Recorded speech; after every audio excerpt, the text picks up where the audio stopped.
Sewa William Seal. Thank you, Mr. Chairman.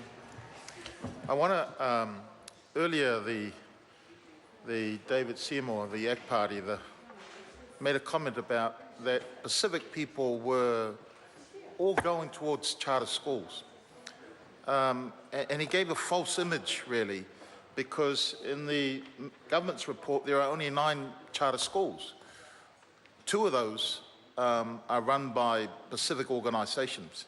And I tell you, sir, that at the beginning, I think the government gave the message to our community, to the Māori community, that charter schools would be this new, ought to be embraced because this was going to save our young people, that this was going to provide an opportunity for our young people to lift the standards and quality of education. That has not happened, sir. And in fact, in the government's own regulatory impact statement, they say that so far the diverse range of sponsors that was envisaged for the model has not eventuated. That is a failure statement of this exercise, sir.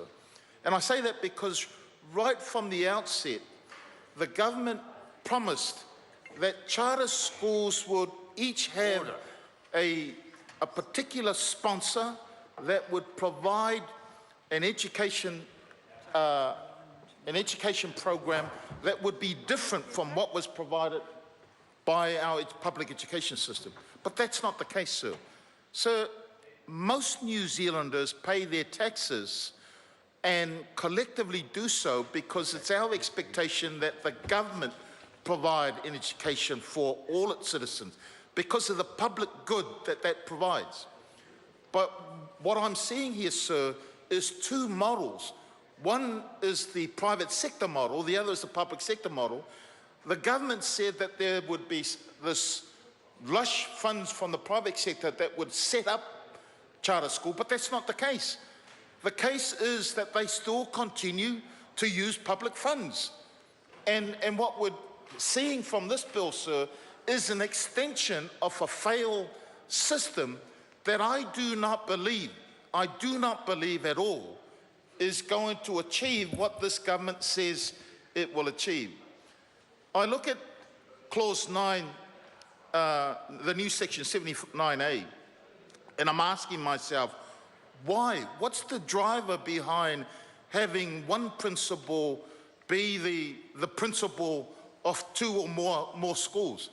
This was an exercise that did take place at Sir Edmund Hillary Collegiate, where they attempted to have one board, one principal for 3 schools. It didn't work.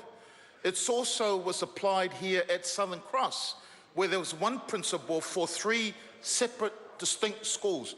They've gone back now. They've got each school demanded to have a principal for those particular schools because it's a specialist role that principals are required to perform.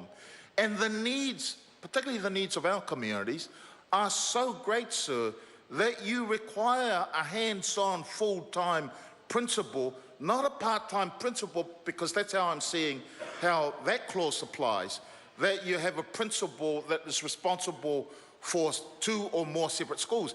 So it could be a college, it could be a primary school. What drives that is what I'm saying. What evidence is it that this is going to improve the lot of our young people?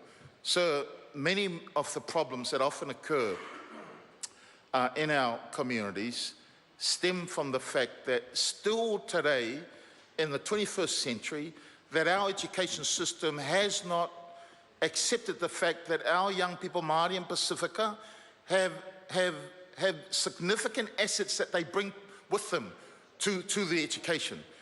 Too often, sir, teachers, some schools, and I'd say too often I hear from this government, they look upon our kids as if they're a deficit, that they have something bad to contribute to this society. Sir, I think this government needs to get their head in the right space. It will be the Māori and Pacifica communities that will far outnumber the white community in Aotearoa, New Zealand.